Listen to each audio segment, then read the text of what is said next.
Então, antes de nós propriamente entrarmos no texto bíblico, no texto em que nós vamos expor, eu acho que seria interessante contar um pouquinho do contexto histórico da carta que o apóstolo João escreveu.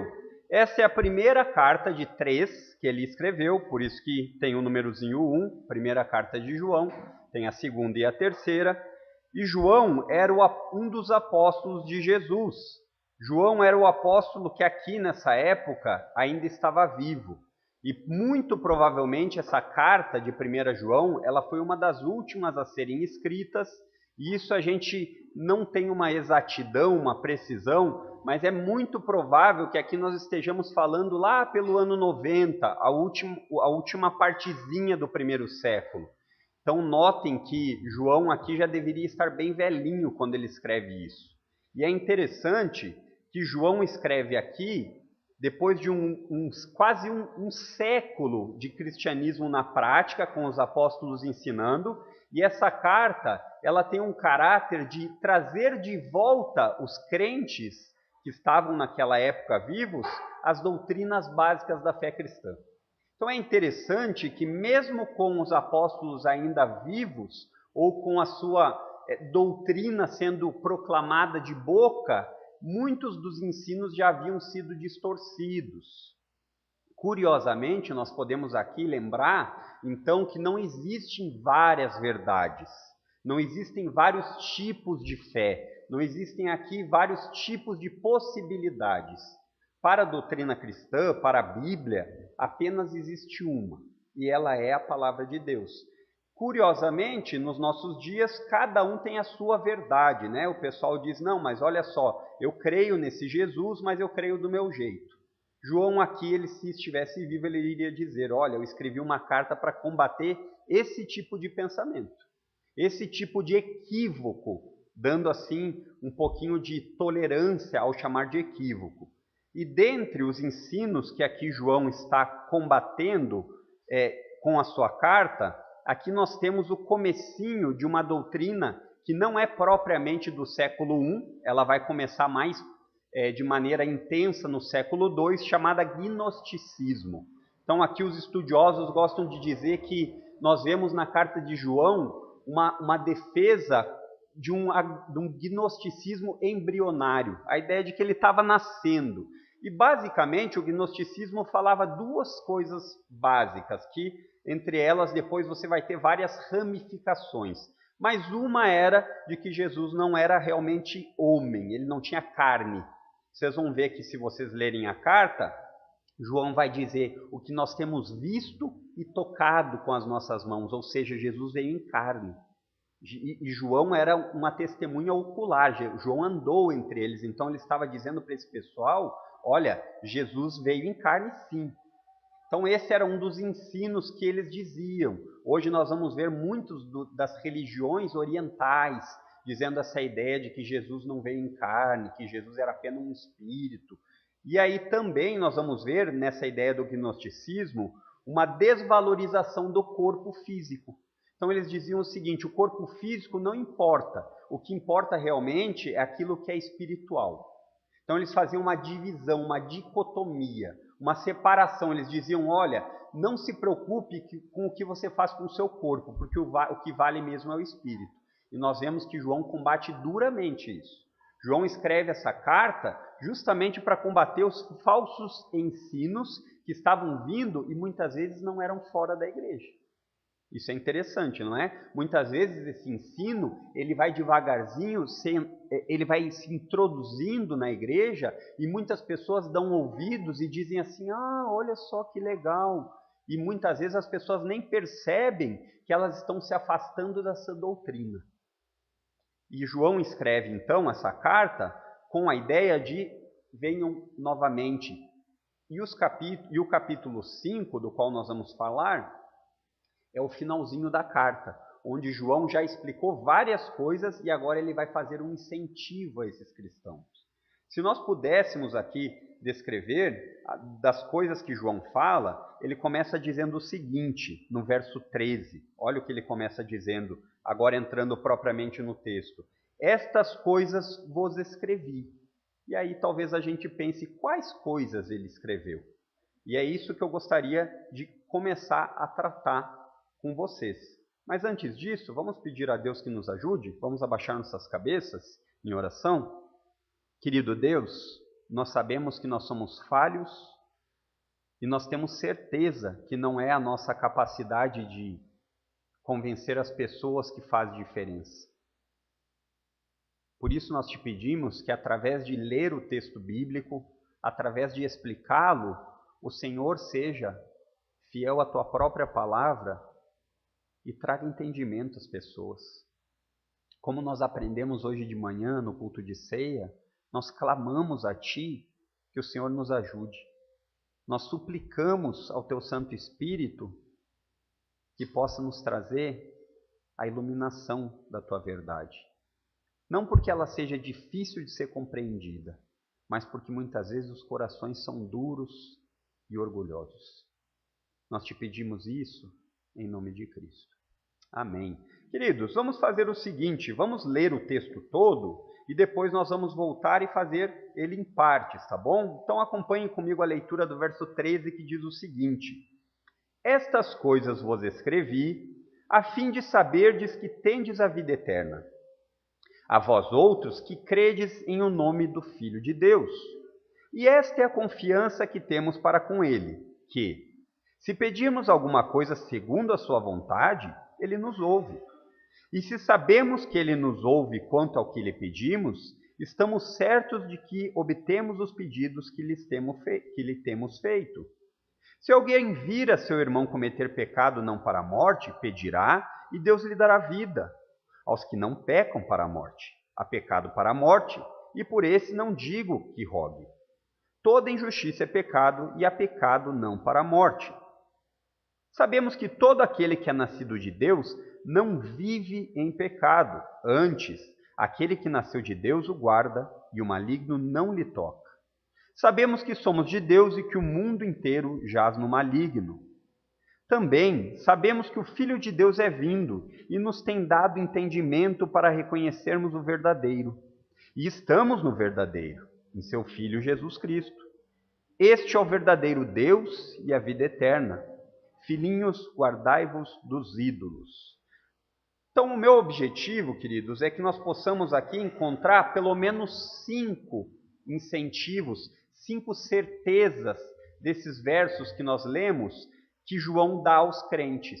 Em um mundo de tantas incertezas, de que nós não sabemos direito aonde tatear, muitas vezes nós ficamos preocupados se podemos confiar, se não podemos.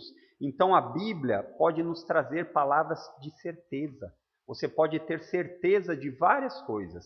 E entre essas que nós vamos ver no texto, eu gostaria de destacar 5 certezas que todo cristão pode ter. Começando no verso 13, ele diz o seguinte: estas coisas vos escrevi.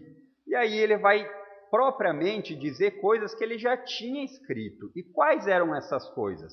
Se nós pudéssemos aqui resumir a carta de João, basicamente, nós poderíamos destacar em 2. A primeira é a respeito da doutrina, a respeito do ensino verdadeiro acerca do cristianismo.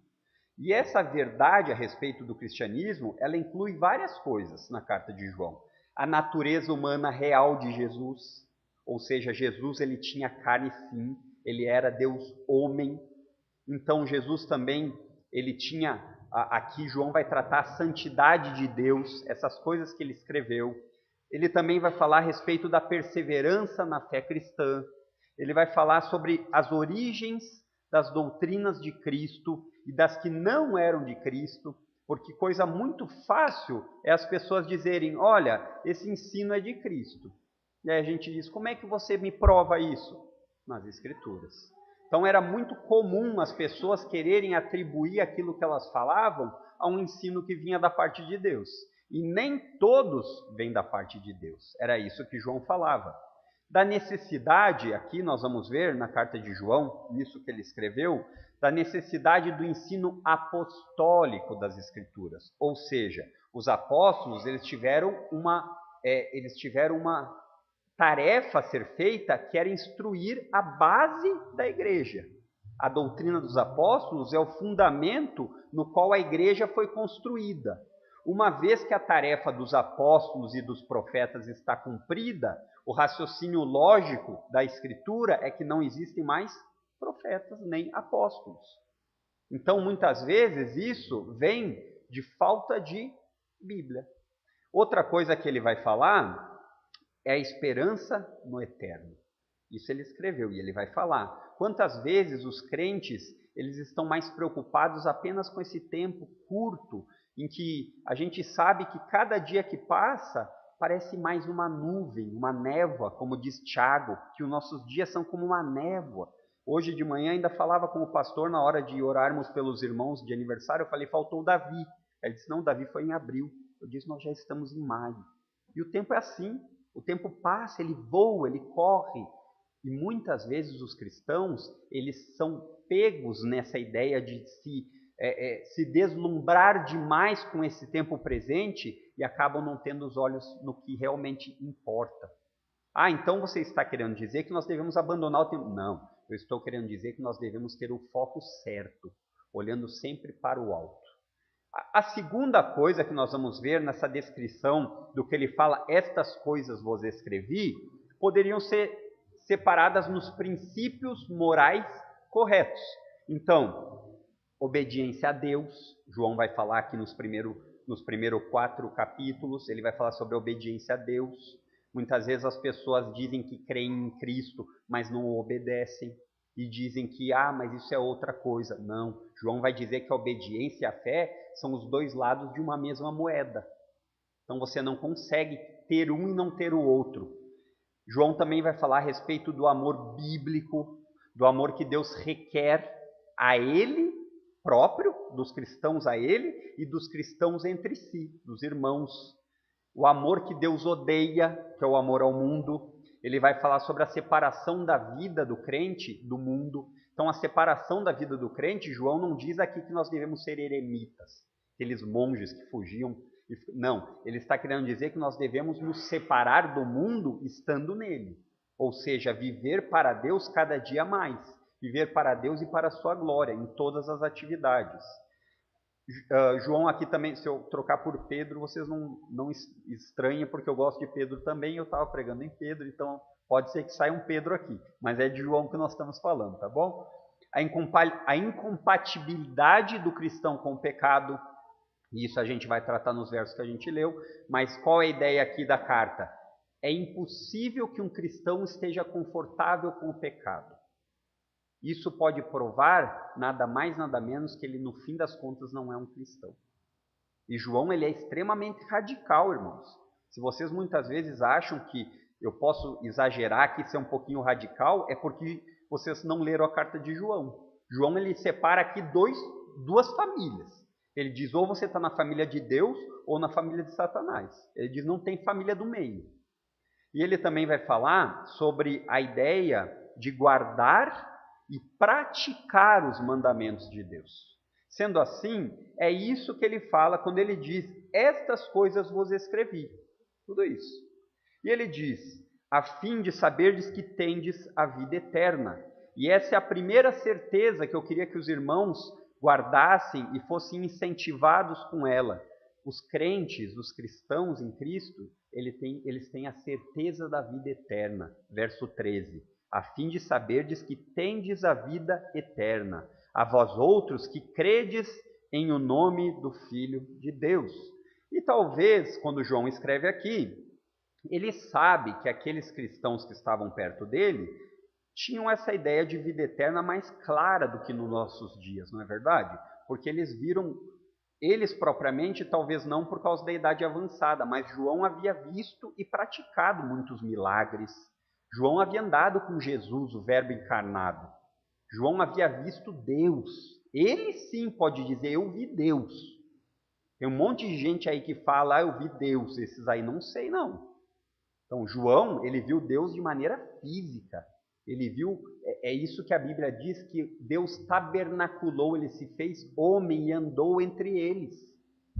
E aí João, ele diz o seguinte, vocês podem ter certeza que vocês têm a vida eterna, porque vocês confiam no Filho de Deus. Vocês depositam a esperança da vida de vocês em Cristo. E o que seria interessante nós aqui destacarmos é que a vida eterna não é apenas o contrário da morte eterna. Muitas vezes é isso que nós pensamos. Os crentes têm a vida eterna e os descrentes têm a morte eterna. Isso não é mentira, é verdade. Mas quando a Bíblia se refere à vida eterna, ela não se refere apenas a tempo, mas sim no conhecimento do Pai e do Filho. Vida eterna é uma relação que você tem com Jesus primeiramente. A partir do momento que você está em Cristo, a Bíblia trata essa expressão de estar em Cristo com a ideia de que você creu em Cristo, agora você faz parte dele, como diz João 17,3, que a vida eterna está nele, você entende que não existe vida fora de Jesus. Não existe vida fora de Jesus. Esse é um engano, esse é um equívoco que as pessoas dia a dia vivem e não percebem. E o interessante que João aqui fala, que nós podemos ter a certeza da vida eterna, é que os crentes, eles começam a desfrutar da vida eterna aqui e agora. Apesar de ser uma promessa que vai se cumprir no futuro, que nós vamos desfrutar dessa herança de maneira plena, ou na volta de Jesus, ou quando você morrer, João afirma que Deus já nos deu, conforme o capítulo 5, verso 11, que diz assim, você pode voltar um pouquinho, que diz o seguinte: e o testemunho é este, que Deus nos deu a vida eterna, e esta vida está no seu Filho. Então você, se você crê em Cristo, você já tem a vida eterna. Essa é uma certeza. Você não precisa ter dúvidas a respeito disso. Então, quando você, mediante a fé, quer o depósito de confiança em alguém, e nesse caso no lugar certo, em Cristo, você agora passa a ter um conhecimento salvador de Deus e do seu Filho enviado. Esta vida eterna, ela não está primeiramente no seu conhecimento próprio, como era o ensino daquela época. Os gnósticos, eles diziam que o homem, ele vai alcançando níveis de intelectualidade, espiritualidade, até o ponto de ele se tornar um semideus. E isso acontece muito nos nossos dias. Existem muitas doutrinas aí que ensinam isso. Está cheio disso. Existem pessoas que negam a divindade de Cristo e que vão dizer que Cristo era apenas um entre muitos que chegam nesse estágio de um semideus. E essa vida eterna, ela não está no conhecimento de você próprio, mas no conhecer a Jesus e o Jesus da Bíblia. Essa é a primeira certeza que você pode ter e que eu posso ter. A segunda certeza nós vamos encontrar nos versos 14 e 15, que é a certeza da oração respondida, a confiança sobre que a sua oração ela vai ter uma resposta, ela vai ser respondida. E ele diz o seguinte: e esta é a confiança que temos para com ele. Se pedirmos alguma coisa segundo a sua vontade, ele nos ouve. E se sabemos que ele nos ouve quanto ao que lhe pedimos, estamos certos de que obtemos os pedidos que lhe temos feito. Então a lógica de João é muito interessante, porque ele diz assim: se você sabe que Jesus é o seu Senhor e Salvador, e por causa disso Deus ouve ao que você pede, então peça, porque ele vai ouvir. Essa é uma lógica que não pode ser desfeita. Então um cristão que não ora, ou é porque ele não entendeu que Jesus é o seu Senhor e Salvador, ou é porque ele ainda não confiou nisso. Mas você pode ter certeza de que Deus escuta a sua oração por causa de Jesus. E a confiança aqui, a palavrinha confiança, a ideia, ela tem um aspecto favorável. Ela não é uma confiança duvidosa. Ela é uma confiança que você já tem o principal, que é a vida eterna. E agora, se você já tem a vida eterna por causa de Cristo, Deus não dará a você todas as coisas juntamente? Romanos 8,32. Essa também é a lógica de Paulo. Paulo diz o seguinte: bom, o mais importante que Deus podia fazer por você era dar o seu filho a você. Ele deu Jesus por você. Se isso é o mais importante, ele não vai dar a você as outras coisas que são menos importantes? Claro que sim, claro que sim. Se nós estivermos em Cristo, e estar em Cristo é ter plena comunhão com Ele, dependentes dEle, Estar em Cristo é você diariamente reconhecer que Ele é o seu Senhor e você é o seu escravo. Nem todos gostam dessa posição, não é verdade? Muitos gostam de ter Jesus como Senhor se for para dar bênçãos apenas materiais nesse tempo presente. No entanto, ser dependente de Cristo é se arrepender diariamente. É todos os dias nós reconhecermos coisas que a Bíblia, doutrinas que a Bíblia nos ensina, ou até mesmo os irmãos, e nos arrependermos. E por causa disso, nós aprenderemos como pedir, como convém pedir. Por quê? Porque cada vez ansiamos mais os desejos de Deus. E sendo assim, não os nossos próprios. Segundo o Salmo 66, 18. Então, quando nós entendemos que o que é orar e ser atendido, não é uma oração qualquer. É aprender a orar da maneira que Deus ensina. Como eu não acredito em coincidência, hoje de manhã nós falamos muito a respeito da oração. Como convém orar, não é verdade? E o texto fala exatamente disso hoje. Hoje de manhã nós falamos no Salmo e agora nós falamos na primeira carta de João. A ideia aqui é a seguinte: quanto mais você é encharcado das Escrituras, quanto mais você está submerso na palavra de Deus, mais você vai saber como convém pedir. E mais você vai ser atendido. Então, quando nós falamos em oração, nós precisamos entender que a oração segundo a vontade de Deus, nós relacionaríamos elas de duas maneiras: conteúdo e modo, conteúdo e maneira. Com conteúdo, nós podemos nada mais, nada menos falar do que Deus nos revelou, sobre coisas que Ele ama, coisas que Ele odeia. Então, não adianta você pedir coisas a Deus em oração para, no fim das contas, pecar contra o próprio Deus. Ele não vai atender. Essa é a maneira. Então, tudo quanto nós pedirmos no nome de Cristo, Ele nos atende. Sim, a Bíblia diz isso nos incentiva a orar. Mas tudo o quê? Tudo que está de acordo com a sua palavra. Então, esse é o conteúdo. Deus revelou o que ele vai atender e o que Ele não vai na sua palavra. Você quer aprender a orar? Leia a Bíblia. Você quer orar da maneira certa? Leia a Bíblia. Você quer ter cada vez mais desejos de orar por aquilo que Deus vai conceder? Leia a Bíblia. E depois nós vemos o modo. O modo é a maneira. O modo é a maneira como você ora. E a Bíblia nos diz que ela deve ser feita com fé. Com fé é a confiança depositada em Jesus, sem duvidar. No entanto, aqui o texto ele está muito mais relacionado com o conteúdo, com orar da maneira, com aquilo que foi revelado. E quando nós falamos aqui a respeito de saber que as nossas orações vão ser ouvidas ou aceitas, deveria ser muito bom como nós temos quando elas são respondidas, não é? Você ora por algo e Deus responde de maneira positiva, você vê aquilo por que você orou ser realizado. Isso nos anima, sem dúvida. Mas orar a Deus, mesmo quando ainda não foi respondido de maneira efetiva, deveria também nos alegrar, porque segundo o que João nos diz, Deus ouve. E se você tem a certeza de que Deus ouve, você poderia descansar mais. Então, pediremos e receberemos. Receberemos porque sabemos pedir. Sabemos pedir porque conhecemos sua vontade. E qual é a sua vontade? Quantas vezes a nossa oração está mais preocupada com ter do que conhecer?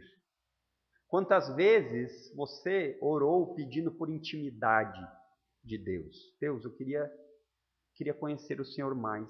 Queria que o Senhor me incentivasse a ter um desejo constante de ler a Bíblia, de ler bons livros, de ter comunhão com a igreja cada vez maior, de estar entre os irmãos, não trocando aquele tempo em que eu posso ter mais intimidade contigo através dos irmãos por qualquer coisa que entre na fila. Em outras palavras, saiu o filme dos Vingadores, eu vou deixar de vir no culto para ir no filme dos Vingadores. esse tipo de coisa é o que nós devemos orar. Esse tipo de pedido é o que Deus vai atender. Por mais santidade. Quantas vezes nós pedimos, Senhor, nos ajuda a termos a nossa vida mais separada a Ti. Quantas vezes? E nos versos 16 e 17, aqui, João ele diz um dos motivos que você poderia orar, que você deve orar como crente. Ele diz o seguinte: se alguém vir a seu irmão cometer pecado não para a morte, pedirá e Deus lhe dará vida aos que não pecam contra a morte. Então, João diz que nós devemos constantemente orar uns pelos outros. Parece clichê, né? Porque são as coisas que o pregador sempre repete, mas são as coisas que a Bíblia tanto incentiva. Irmãos que muitas vezes podem estar enganados pelo pecado e nem sabem que é pecado. Então você ora pedindo a Deus que os ajude, mas você também pode falar a eles. Aqui é importante que a gente lembre um pouquinho do pano de fundo. A heresia que se infiltrava é de que o quê? Que Cristo, ele não era o Deus encarnado. Que você não deveria ter uma vida de santidade tão rígida. Não, não é bem assim.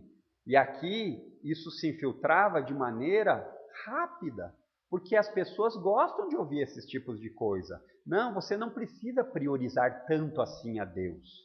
Desde que você faça uma confissão e diga, Jesus é tudo para mim. Ah, é? Jesus é tudo para ti? Então, se você tiver que domingo de manhã ir no culto, você vai? Olha, esse é o tipo de heresia que se infiltrava, que coloca Jesus como seu servo e não como seu Senhor. E esses tipos de pecado que João fala, ele diz que nós devemos orar, pedir a Deus, nos compadecer disso. E aqui nos sobra o amor que ele fala nos primeiros capítulos de um pelos outros. Então aqui a ideia é a seguinte: tenha calma com os seus irmãos, tenha piedade com eles. Reconheça que é pecado, mas ore por eles. Não os fustigue com a vara de maneira tão forte. Agora, não passe a mão na cabeça, como se não fosse pecado.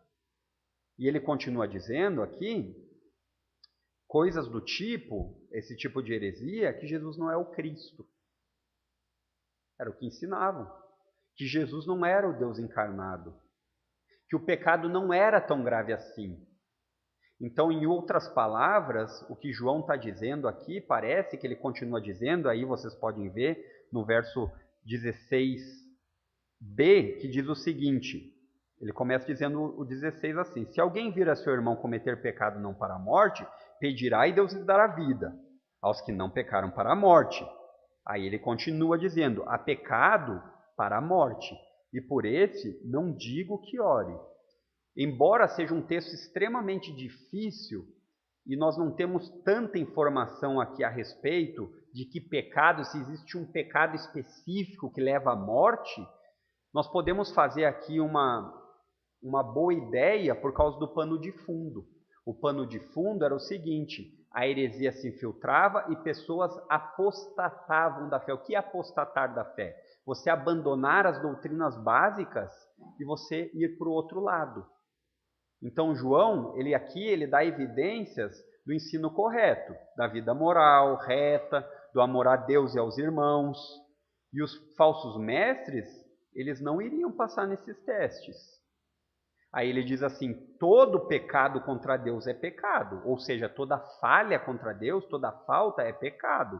Mas nem todo pecado é para a morte, morte eterna, condenação. Então, muito provavelmente parece aqui que João está dizendo o seguinte: olha, tem um tipo de gente aqui, no meio de vocês, que esses já estão tão longe, mas tão longe da doutrina verdadeira, da sã doutrina, que por esses, olha, não faz nem sentido mais orar. E hoje nós vemos nos nossos dias muitas pessoas que nas igrejas acabam colocando o nome de show nas igrejas, acabam colocando nas igrejas que ela é uma igreja para todos, que ela é universal. No entanto, esse tipo de pessoa, me parece que eles já estão tão afundados na apostasia dessa doutrina, que talvez seja esses que João está falando. Notem bem, João não proíbe a oração, mas ele não incentiva, porque ele está dizendo o seguinte: suas orações são respondidas, mas tem um tipo de oração que Deus não responde. Jeremias foi avisado por Deus para que ele não orasse por Israel em determinado momento, porque eles não haviam se arrependido, e por isso eles seriam castigados. Jeremias 7,16. E aqui, o que João está falando não é um errinho qualquer, mas parece que é uma alienação a Deus consciente. Pessoas que realmente sabem o que estão fazendo. Muito parecido, parece aqui, com a ideia do pecado contra o Espírito Santo cometido pelos fariseus, quando eles acusaram Jesus de Jesus estar fazendo todos aqueles milagres por obra de Satanás, em Mateus 12:31. Não estou dizendo que seja a mesma coisa, mas parece que é algo similar. Por quê? Porque naquele momento Jesus fazia milagres e eles não reconheciam que aquilo vinha de Deus. Pelo contrário, eles ainda colocavam aquilo como uma obra de Satanás. Então, o que parece aqui é que existe um tipo de pessoa, um tipo de profundidade que a pessoa já se infiltrou nela de tal forma que ela já está completamente para o outro lado.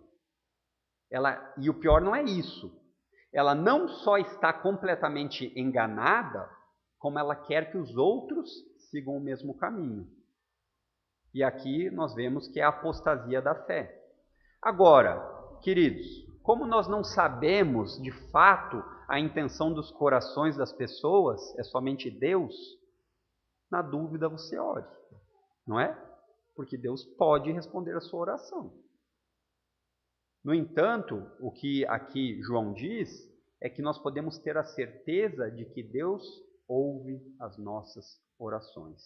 A terceira certeza que o texto nos diz aqui está no verso 18, e ela é a certeza da vitória sobre o pecado e Satanás. E ela diz o seguinte: sabemos que todo aquele que é nascido de Deus não vive em pecado. Antes, aquele que é nascido de Deus o guarda, e o maligno não lhe toca. Então, o cristão que foi alcançado pela graça de Deus, aquele que está em Cristo, aquele que nasceu de novo, e esse é um termo que nós já explicamos várias vezes, e a ideia de nascer de novo é a seguinte: todo crente tem um novo coração que passa a amar a Jesus, uma nova identidade. Ele agora passa a ser filho de Deus. Então, todo crente nasceu de novo. Ele não é mais escravo do pecado. O pecado não é mais um hábito, ele é um acidente. E é isso que ele diz, que todo aquele que é nascido de Deus não vive em pecado. Viver em pecado na Bíblia é uma ideia de uma prática constante. Ele vive fazendo aquilo. Viver é a ideia de que você tem o hábito constante de pecar sem arrependimento, sobre o mesmo e o mesmo e o mesmo pecado. Então, João diz que a certeza do crente sobre o pecado é real. Por quê? Porque o crente nasceu de novo. A semente que cresce nele agora não é mais de uma árvore morta, mas é de uma árvore que vai dar frutos. Porque a semente que está nele não é uma semente meramente humana, mas é a divina semente que foi colocada nele por Deus. Ele nasceu do alto novamente. A semente que gerou vida nele é uma semente incorruptível. Então não existe nada que o homem possa fazer para que essa semente se torne corruptível. Não, porque se é uma obra sobrenatural de Deus, essa semente está lá. Então o crente ele vai diariamente lutando e vencendo o pecado. E João fala aqui em sua carta sobre isso. Mas aqui, em específico, esse pecado que ele diz, de não viver em pecado, ele está se relacionando ao pecado de se afastar de Cristo. O pecado da apostasia. Como sabemos disso? Pelo contexto do que ele está falando nesse capítulo. o capítulo 5, ele começa falando sobre... A ideia do capítulo 5 é a seguinte: a fé que vence o mundo. E a fé em Cristo. Se a fé em Cristo é a fé que vence o mundo, logo você não pode se afastar de Cristo para vencer o mundo.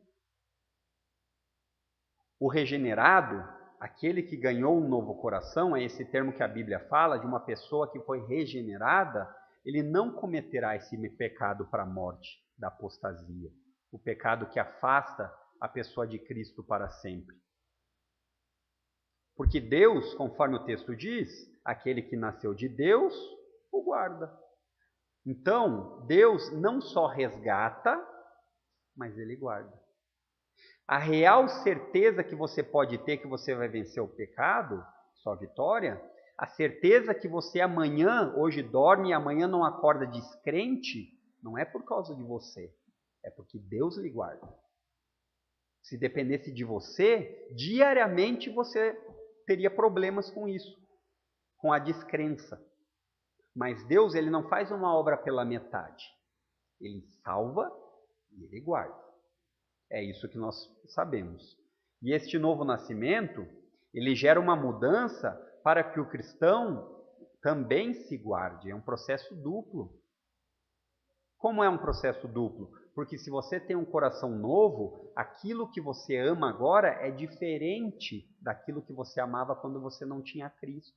Então, se isso é normal para você, amar a Cristo, logo tudo aquilo que você quer viver vai ter coerência com isso. Não tem como ter um crente que ama Cristo e somente o desagrada.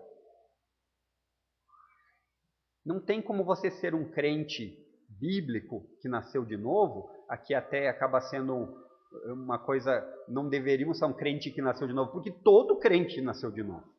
Isso não está em discussão.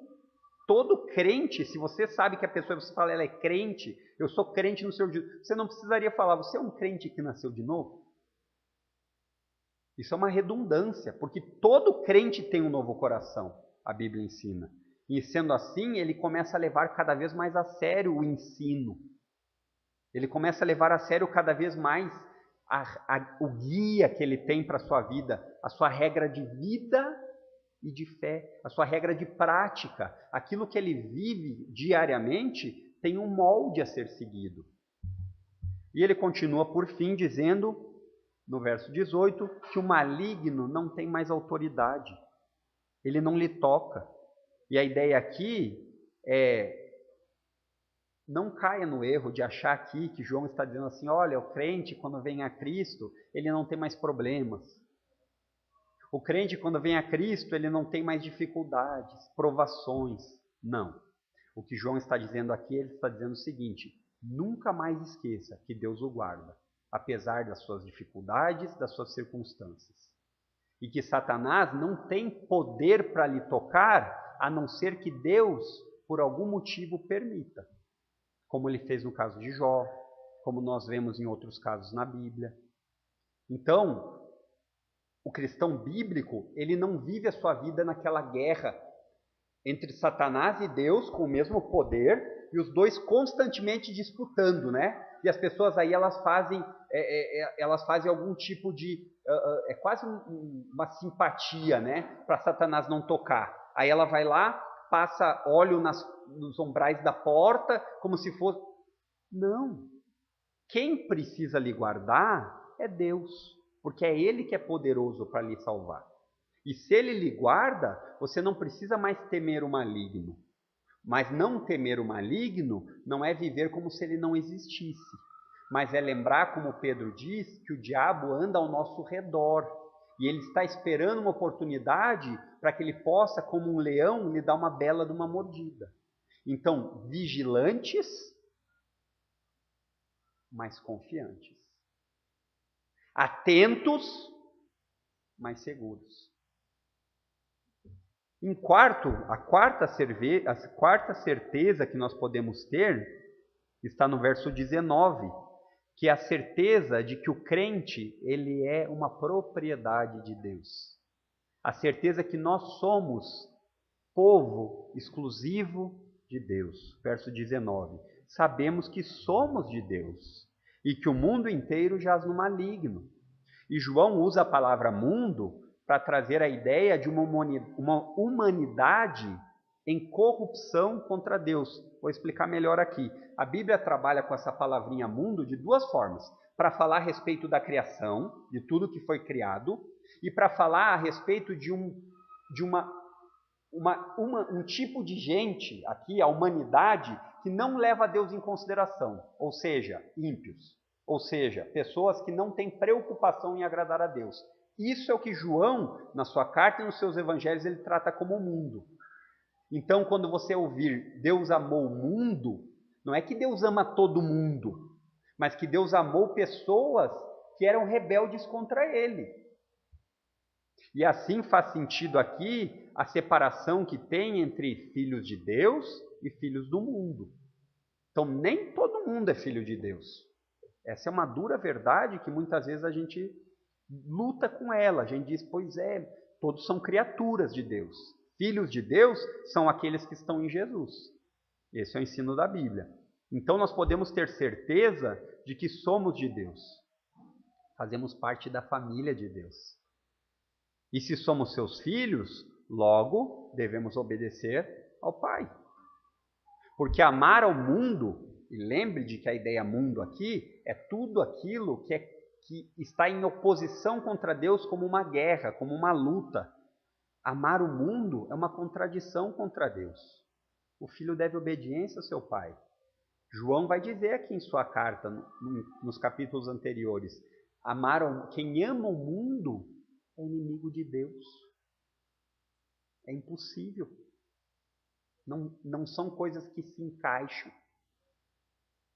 E nós vimos aqui no texto, verso 19, que diz que o mundo jaz no maligno.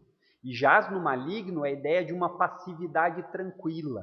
O que é a ideia de passividade tranquila? Eles não estão preocupados deles estarem no maligno. Eles sequer muitas vezes sabem disso.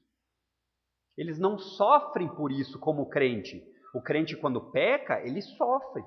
Às vezes até fisicamente. Mas de maneira geral, ele sofre porque ele está pecando contra o seu Senhor, contra o seu Deus, contra o seu Pai. E o mundo que jaz no maligno pouco se importa com isso.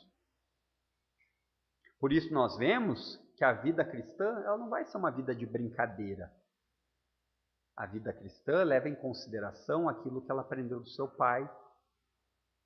A vida cristã ela não é um balancinho num parque. Ela é uma luta numa arena. Ela é uma luta, fazendo aqui a lembrança, aquelas arenas onde os gladiadores lutavam pela própria vida. Porque o mundo, esse que jaz no maligno, ele está sob a autoridade de Satanás. Então, só existem duas famílias na qual você e eu podemos fazer parte. Ou você faz parte daquela que jaz no maligno, que o seu pai é Satanás, ou naquela que odeia o mundo e ama Deus e que Deus é o seu pai. Se somos filhos, muitas vezes, é comum que o pai discipline os filhos.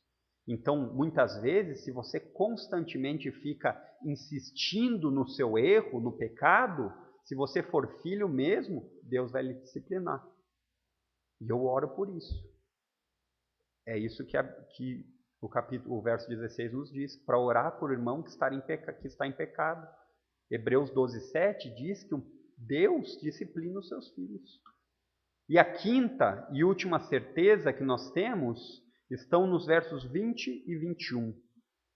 Ou melhor, no verso 20, que é a certeza de que Cristo é Deus. Que Jesus Cristo é o Deus homem. Também sabemos que o Filho de Deus é vindo e nos tem dado entendimento para reconhecermos o verdadeiro. E estamos no verdadeiro, em seu Filho, Jesus Cristo. Este é o verdadeiro Deus e a vida eterna. Rapidamente aqui nós desfaríamos todas as ideias que existem no mercado atualmente. De que existem vários caminhos, de que existem várias verdades. Aí você tem que colocar eles em contraste aqui com João. Bom, João não diz isso. João disse que Jesus é o verdadeiro Deus. Ele não é uma possibilidade, ele é o verdadeiro Deus. E essa certeza que nós temos que Cristo é Deus, vai nos dar confiança em servi-lo. Porque se Jesus não fosse Deus, servir a Ele seria servir a um ídolo. Mas como nós sabemos que Jesus é Deus, nós o servimos com confiança. Desse verso nós podemos entender que o Filho de Deus, que é Jesus, veio e nos deu entendimento. Entendimento sobre o quê? A respeito de quem Ele é. Então, aonde nós devemos procurar as verdades a respeito de Jesus? Na sua palavra. Muitas pessoas, elas até são sinceras a respeito daquilo que elas pensam sobre Cristo. Mas elas são sinceramente equivocadas. Porque elas imaginam coisas e depois elas precisam embrulhar aquilo, colocar num saco e conviver na sua vida inteira com a ideia de Jesus que elas têm. Mas Jesus se apresentou. Os apóstolos, eles vieram justamente para nos ensinar a sua doutrina. E qual é a sua doutrina? Falar a respeito de Cristo entre elas. Sendo assim, não existem vários Jesuses, apenas um. Só existe uma salvação. Só existe um caminho. Só existe um que é verdade. Só existe um que lhe dá vida e que contém a vida. E a certeza de que Cristo é Deus, ela nos dá a certeza da nossa salvação. Porque Jesus veio à Terra encarnado, e Ele foi um homem sem pecado, Deus homem, nós podemos ter certeza de que Deus foi satisfeito e de que nós temos um substituto. Jesus trocou de lugar com nós. É por isso que nós podemos confiar que nós somos perdoados. Se Jesus não tivesse vindo, você não teria outra maneira de ser salvo. E esse verbinho aqui que João usa, após o verso 20, que ele diz assim: também sabemos que o Filho de Deus é vindo. E a ideia do é vindo expressa aqui o verbo de uma maneira que Jesus veio, mas que o que ele fez dura para sempre. É como se Jesus, aqui, a sua obra fosse feita diariamente. Não, eu não estou falando, não façam essa confusão de que Jesus diariamente faz a obra, mas é a ideia de que o poder da obra ele se repete diariamente para todo sempre. Então a certeza que você pode ter da salvação, ela não se perde. E essa confiança que Cristo é Deus, lhe dá segurança da sua salvação. Porque você não é salvo por algo que você faz. Você é salvo por algo que alguém fez por você. E esse alguém fez por você, você não pode desfazer. Você não pode desfazer. E esse Jesus, a quem nós confessamos como nosso Senhor e Salvador, João diz que ele é vindo. É vindo porque ele veio no tempo de João. É vindo porque hoje ele está vivo. E ele é o nosso intercessor junto ao Pai. Segundo Hebreus nos diz, nós podemos confiar que todas as nossas orações são atendidas, porque Jesus intercede por elas junto ao trono. Isso não lhe dá confiança? Isso deveria nos fazer orar incessantemente, que Deus nos ajude a orarmos mais por isso, desta forma, com confiança. E essa é a certeza dos cristãos. Ele veio, ele está presente e ele lhe dá discernimento para conhecer o que é verdadeiro. Assim como ele desvendou há milhares de anos o entendimento dos seus discípulos sobre as Escrituras, Lucas 24, 45. Os discípulos muitas vezes também não compreendiam. E hoje as pessoas também não compreendem, mas elas não compreendem porque a Bíblia é difícil de ser entendida. Elas não compreendem da maneira que elas queiram depositar sua esperança em Cristo. Mas elas não têm dificuldade. Alguma pessoa que não tenha problemas intelectuais no sentido de ter algum problema de deficiência mesmo, alguma demência, ela não leria esse texto aqui, como nós falamos, que Olha, e estamos no verdadeiro, em seu Filho Jesus Cristo. Este é o verdadeiro Deus e a vida eterna. Não existe dificuldade aqui de entender. Existe dificuldade de reconhecer. E aí é uma ação sobrenatural. É o que a Bíblia fala que o Espírito Santo faz. Ele ilumina os olhos da pessoa. Para que ela possa olhar aquilo e dizer assim, uau! E eu tanto tempo andei longe desse Salvador maravilhoso. Eu tanto tempo vivi me lambuzando nos meus pecados. Não tenho mais como viver assim. Não porque esse meu Senhor disse que se eu não fizer isso ou aquilo, Ele não vai me salvar, mas porque eu não consigo mais. Eu não consigo mais. Não faz parte mais de quem eu sou, porque eu sou uma nova criatura. Eu sou um novo homem. As coisas velhas ficaram para trás. E eu prossigo para o alvo. Qual é o alvo? Cristo. E por isso, nós podemos entender em quem temos a vida eterna. E aqui é uma coisa interessante. Você não é salvo, e eu não sou salvo, pelo tamanho da sua fé. Nossa, aquela pessoa tinha uma fé gigante. Ela tem que ser salva. Em quem era a fé dela? Ah, na Madre Teresa de Calcutá. Nossa, aquela pessoa tinha uma fé gigantesca. Em quem era a sua fé? Ah, sua fé era em Allan Kardec, mas ela não é o tamanho da sua fé que lhe salva, mas o local onde você coloca. Se a sua fé for pequena como um grão de mostarda, colocada em Jesus, você está salvo. Você pode ter todas essas certezas que eu falei. E é isso que o mundo odeia. Essa verdade simples e profunda. É isso que o mundo diz, não é possível. Não é possível, eu tenho que fazer algo para ser salvo. Eu preciso. E é por isso que você diariamente vai ter problemas quando você for falar do Evangelho, da salvação da graça. Como o pastor Fernando hoje de manhã falou, não ache estranho ao pregar o Evangelho a pessoa ali rejeitar. Isso é o esperado. Mas nós não fazemos isso porque nós damos o resultado. Nós fazemos isso porque nós somos enviados. Ide a todos os povos. Noé fez isso também. E pouca gente entrou com Noé, não é verdade? Naquela arca. Se não fosse família de Noé, talvez ninguém entraria. E, no entanto, Noé continuou falando. Tanto é que Hebreus 11 vai dizer que Noé era o pregoeiro da verdade. Ele falava. Então, muitas vezes, nós aqui deveríamos nos preocupar, primeiramente, com aqueles que nós temos influência, os da nossa casa, os nossos filhos, os nossos queridos, os nossos próximos, e continuar indo.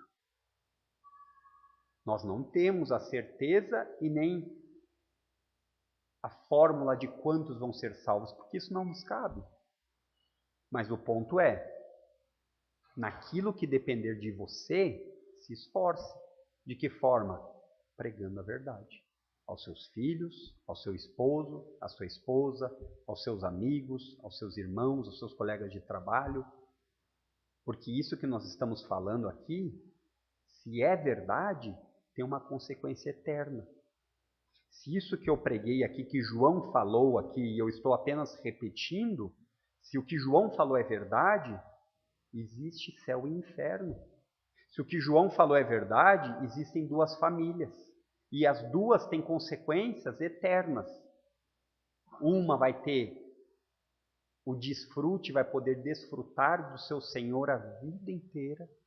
E quando ele olhar no relógio, vai estar escrito: ainda tem mais eternidade.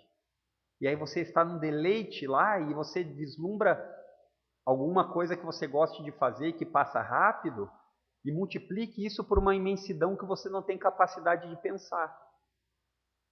E você vai olhar no relógio e isso não acaba. E você vai poder desfrutar de Jesus eternamente. Agora, o contrário também é verdade. Aquelas pessoas que não creem em Cristo, elas vão estar num tormento E talvez agora você também pode fazer esse exercício de uma dor de dente, que você diz, passa logo. Agora isso não se compara com a dor e o tormento do ranger de dentes, que é a expressão que a Bíblia usa para dar a ideia de sofrimento. E aí a pessoa vai dizer, mas vai ter fim. E ela olha no relógio, o relógio está parado, escrito eternidade. Você sofrerá pela eternidade. Isso é algo muito sério. Nós podemos sim ter a certeza do verdadeiro Deus encarnado, da verdadeira vida, na nossa comunhão com Cristo. E assim como os falsos ensinos que existem hoje em dia, também existiam naqueles. Olhem o verso 21, diz assim, filhinhos, guardai-vos dos ídolos. Todo tipo de falso ensino sobre Deus, Jesus e o Espírito Santo é idolatria. Não precisa ser estátua. Tudo aquilo que rouba de Deus a sua glória é idolatria. Os nossos iPhones ou celulares, smartphones podem ser idolatria. Já pararam para pensar nisso? Tudo aquilo que tem mais valor para você do que Deus é um tipo de idolatria. Então não fique apenas vigiando aquela estatuazinha que você diz, eu não oro para estátuas. Sim, não ora para estátuas, mas você tem mais ídolos guardados no seu coração do que todas as estátuas do mundo, muitas vezes. E é isso que João diz, filhinhos, com a ideia de carinho, com a ideia de um senhor idoso aqui. Eu fico pensando, um senhor que viveu muito tempo com Cristo, aprendeu muito, sofreu muito, e ele diz assim, filhinhos, não sejam bobos, não troquem esse Deus da eternidade por essas besteiras, por essas coisas que vão lhe escravizar, por essas coisas que vão fazer você se afastar da verdadeira fé. Lembremos, queridos, porque um menino nos nasceu, um filho se nos deu, e o principado está sobre seus ombros, e se chamará o seu nome, maravilhoso conselheiro, Deus forte, Pai da eternidade, príncipe da paz. Oremos.